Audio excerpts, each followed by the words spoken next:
everyone, and welcome back to Final Fantasy XIV, A Realm Reborn, the beta test. Whew. Things are going to be a little bit different today. As you can see, I've jumped straight into a dungeon. So, welcome to Sastasha, a sort of nautical seaside cove where apparently pirates are hiding out. And I'm here with my party of 4, a light party. Now, I don't know who any of these people are. I signed up for this dungeon using the duty finder. That is, I signed up for it after I went and spoke to the NPCs stood outside of this dungeon, which then kind of meant that I could sign up for raids inside it using the duty finder. If you're not sure what the duty finder is, please check out the video I did on it last week for a more detailed explanation. So here I am with my dungeon buddies, JC Thug, War Master Thuon, and Rasi Ashwa. Thanks to the duty finder, we got a pretty balanced party, 2 thaumaturges, a conjurer who can heal, and what looks like a gladiator who's essentially our tank. Now, I'm not sure if it's the same for everyone in the game, as the main storyline quests run differently for everyone depending on where your starting city is, but this is my first dungeon experience in Final Fantasy XIV. Basically, I reach a certain point in the main storyline quests where I unlock the airship system, and so now I'm able to travel all over the world of Eorzea, in between all 3 major city-states, so that's Aldar, where I started, Gridania, where my Rogadine archer started, and Limsa Lominsa. And then after pootling around each of these states, I was asked to dungeon up in Limsa Lominsa. So going through Sastasha right now is a main story quest for me, although you can jump in and out of dungeons as you please once you unlock them in the duty finder. And obviously going into dungeons is a big part of kind of the MMO experience, so I know plenty of players who spend all their time in dungeons. But those of you who are new to the MMO genre and aren't really sure what a dungeon is, well, it's a place where instant raids are carried out, meaning they are party-based missions, so you have to team up with a specific number of people, and only those people in your party will be in these dungeons, hence the term instance. So it's not like, when you're wandering around the rest of Eorzea and, people are all around you, jumping in and out and all that. This is just for you and your party. So you won't encounter other players outside of your team while you're trundling through these environments. There are a few rules to instances. For instance, you've got a time limit. If you look on the right-hand side of the screen there, you can see a clock counting down. And also, you can't change your class once you've signed up for a duty and once you're inside an instance. So I can't jump between being a thaumaturge and a pugilist right now, which I think is a good thing. I don't want to mess up the dynamic of this group too much. It might make it feel a bit cheaty. Generally having a tank, a healer, and a ranged attacker is a pretty good mix. So I think I've got a good team here. Mobs in dungeons tend to be a little bit harder than the usual ones out in the world, mainly because you need to work together to bring them down. So, as you can see here, it's taking all 4 of us just to work through these stupid bats. Dungeons generally have several objectives too, so it's not like those battle hests I showed off a couple of videos ago, where you go in, kill a target, and come out again. You've got a huge map to explore and several objectives to carry out. So at the moment, as you can see there, I need to activate the coral trigger, and when we do that, it will unlock the next objective until eventually we meet up with a dungeon boss, who's always a big scary dude that will murder us all in one hit unless we kind of work together, put our act together. Go team! So, in that very raidy way, we just found the coral trigger, and activating it spawned in this chap here called a chopper. We're just sorting him out before finding that hidden door. Again, watch out for any area of effect spells he chucks out. That's that orange circle there. Being a thaumaturge, I'm standing well back anyway, as my spells allow me to attack from a distance. Our tank, however, that's War Master Thuon there, can get right in there while the healer heals him up, since he's taking the brunt of the damage. That's pretty much the simple but classic dynamic when it comes to raiding. Tank gets in there, healer pays attention to him, and then kind of everyone else who's ranged, whether or not you're kind of a DPS or, an archer or something like that, a thaumaturge, a conjurer, not a conjurer, you kind of stand well back and take care of everything else.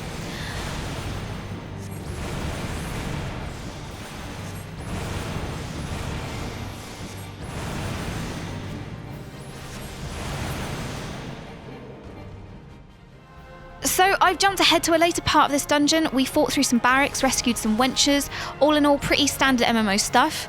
I guess that because this is the first dungeon you experience, Square has kept things pretty pretty simple so that players new to MMOs or, playing on a PS3 can get used to the kind of concept of instances. We've been chasing after the pirate captain who's run off to this part of the cave that's conveniently full of other pirates.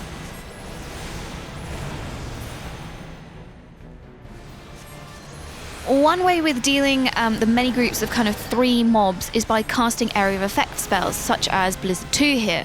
So this is looking pretty chaotic as my fellow Thaumaturge is also doing the same thing. So it looks, well, God, it looks like a bit of a mess.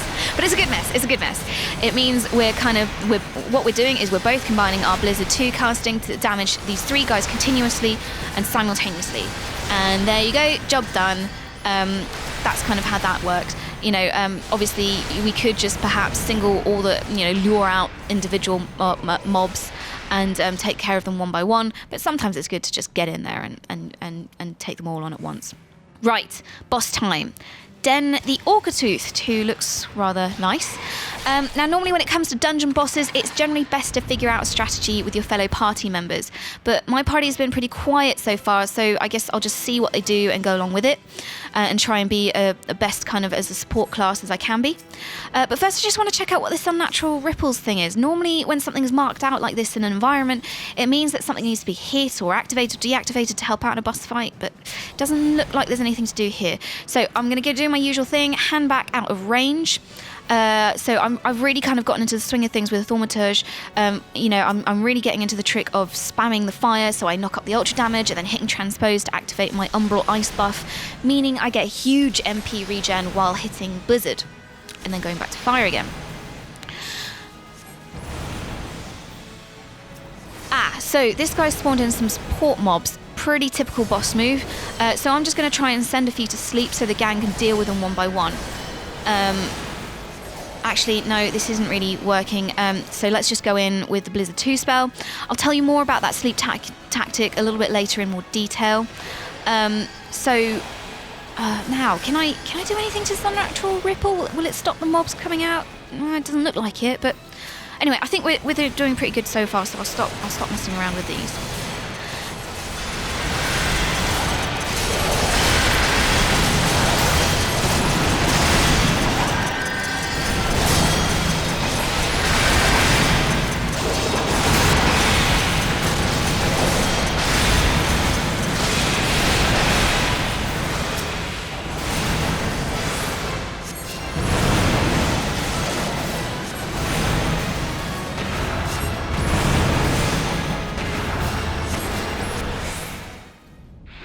And there we go!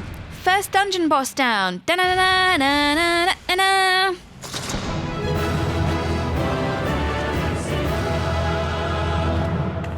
I love how regal that sounds. That's brilliant. Sweet. So there you go. That's our first dungeon boss. Picked up some loot there. Again, I'll chat about that in a bit, but for now, let's get out of here. Okay, so I'm at my second dungeon, Tam-Tara Deepcroft, which is in the Black Shroud in Gridania. Again, this is a storyline quest. In fact, the kind of storyline, the mission after finishing that first dungeon, Sastasha. But it also means that now that I've unlocked this dungeon in my duty finder, I can go back to it as many times as I want. Interestingly, while in Sastasha, I used Duty Finder to get into a party.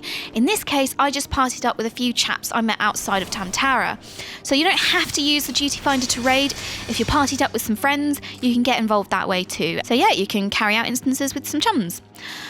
So in the last dungeon we had pirates, in this one we have cultists, and our first mission is to destroy those cultist orbs. And in my party we have a healer, an archer, and a lancer.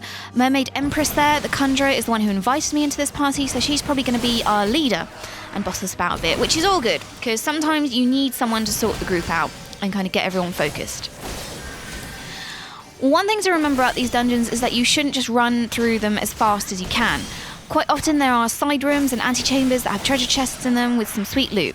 So don't worry about the time limit it's not really been a problem so far, so get stuck in with exploring if you can.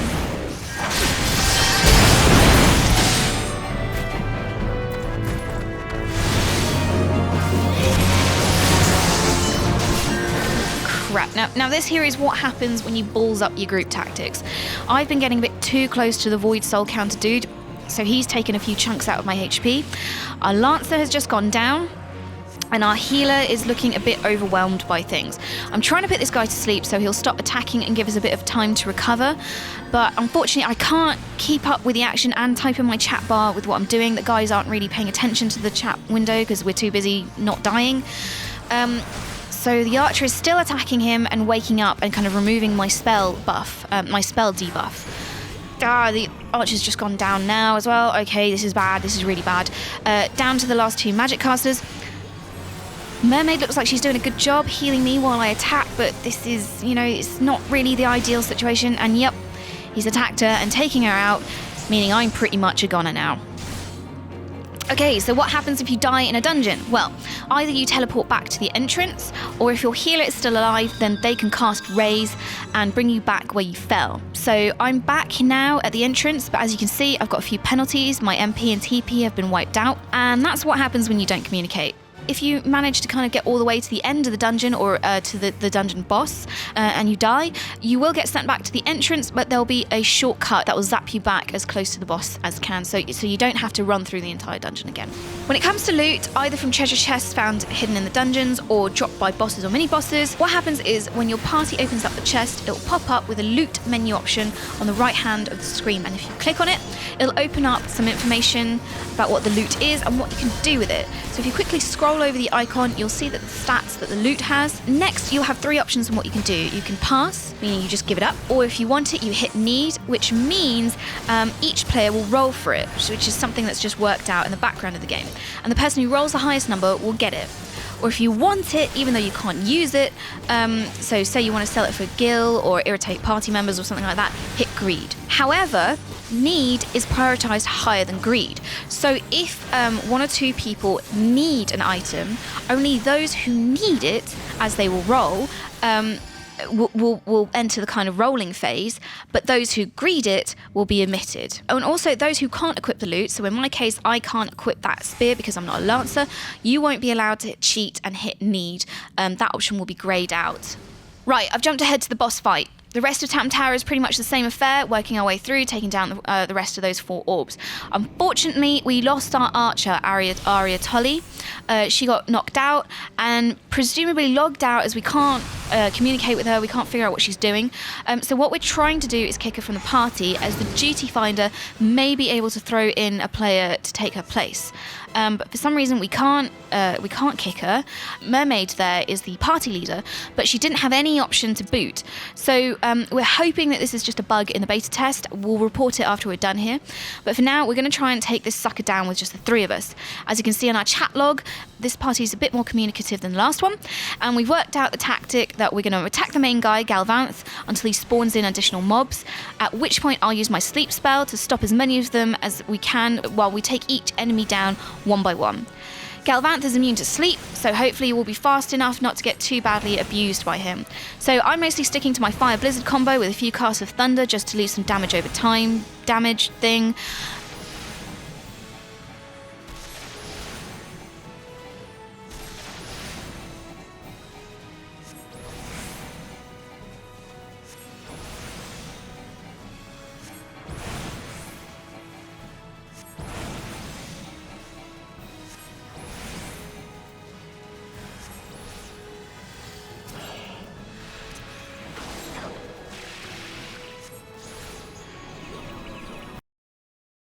Right, so additional mobs, I'm just going to go sleep them and then we'll take them out one by one. If anyone attacks the sleeping mob, it will remove my debuff and they'll wake up again, so it's essential to keep up that good communication.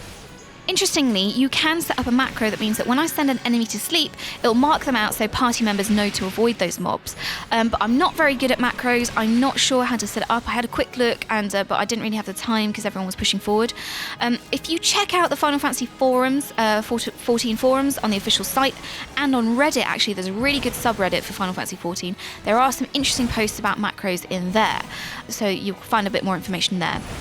If you're not so good with macros, another way is if you note the enemy, the letters beside each enemy's name, they're essentially markers. So one of us can just hit the chat window and hit U or something, you know, another one of those letters, and that'll be a way to focus everyone's attack. So maybe if I hit U, everyone will join in on that. But it depends on how your party wants to work, though. That's something you'll have to talk about before the battle, and kind of, you know, encourage people to keep looking at that chat window. So it's not perfect. It's not a perfect method. Again, you can also set up macros that will mark out one specific enemy. But yeah, I'm not very up to speed on that, but MMO veterans will be all over that. So yeah, it's all down to how you want your party to work. We're almost there. Boom, there we go. Boss 2 down. I can't believe we did that with 3 members.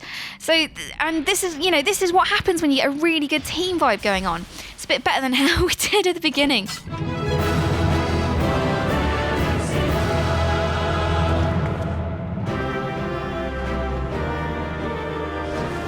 So here we go, now the important bit, rolling for loot and emoting about how brilliant we are. Right, Dungeon 3, Copperbell Mines in Thanalan, so I'm back in Jin Bao Lee's corner of the world.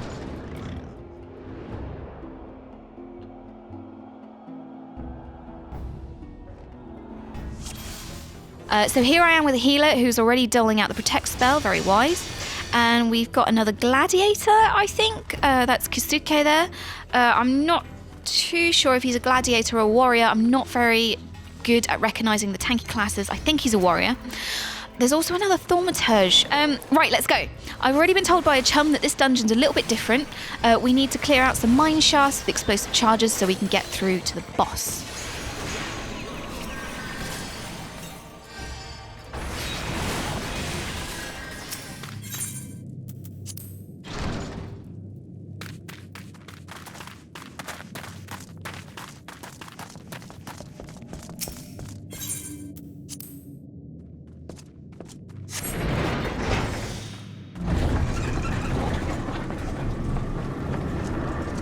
Okay, so I've jumped ahead to this bit where we entered what we thought was an empty chamber, but is in fact filling up with Spriggan Sifters.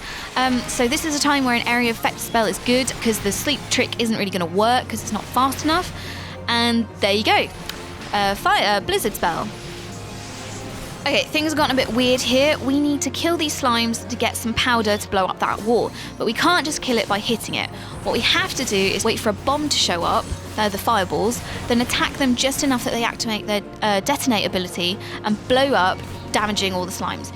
Just a note here, guys, I've been having some problems with my capture while doing this dungeon, and because I'm in a party, I can't stop and try and sort it out. So apologies for the brief footage of the dungeon. Things are a bit frantic here and I'm trying to keep up. Okay, so we fought our way through the dungeon, blown down all the walls and descended through some mine shafts, and here we are at the big bad boss. Oh my god, he looks hard. Okay, so we're having some problems with this guy. Not only is he super hard, but once you attack him enough, he'll go and knock down cavern walls, which then brings out more mobs, who then go and knock down more walls and bring in more mobs. So it's pretty hard, and we've already been overwhelmed and destroyed a few times. This time, we've come up with a strategy of having our warrior always fighting the boss and keeping him by the first wall, while myself and my fellow thaumaturge chase after any additional mobs and try our best to stop them breaking down more walls. Meanwhile, our healer's doing their thing. Interesting thing to note, that healer we've got is on a PS3 and the rest of us are on PC. But to be honest, I wouldn't have known that unless he told us that. He's been acting, you know, fairly decently, so there's no real difference in joining up on the PC or PS3. I've just activated our group limit break. Bam! Look at that! Oh my god, I can't believe that worked! It just, oh! We were so close to getting wiped out there, and like, oh, that's brilliant. That's the kind of brilliant thing about these dungeons, when you pull out that the kind of stop like that. Whew, okay, if you want to know more about limit breaks, check out my video on the Duty Finder. I chat about them in a lot more detail there and how to trigger them. It's about around the 10 minute 38 seconds mark. But yeah, a lot more detail over there. Whew, okay. So there you go, that's a quick look at the first 3 dungeons available in Final Fantasy XIV. As you level up, you'll unlock plenty more intricate ones with far harder bosses, and there will also be ones for parties of 8 players and higher. I bet those are going to be a lot of fun. Whew, I'm pretty worn out from all of these. I've been dungeoning now for pretty much 3 hours straight. If you have any more questions on dungeons or anything else in Final Fantasy XIV, let me know in the comments and I'll answer them as best I can. But for now, cheerio!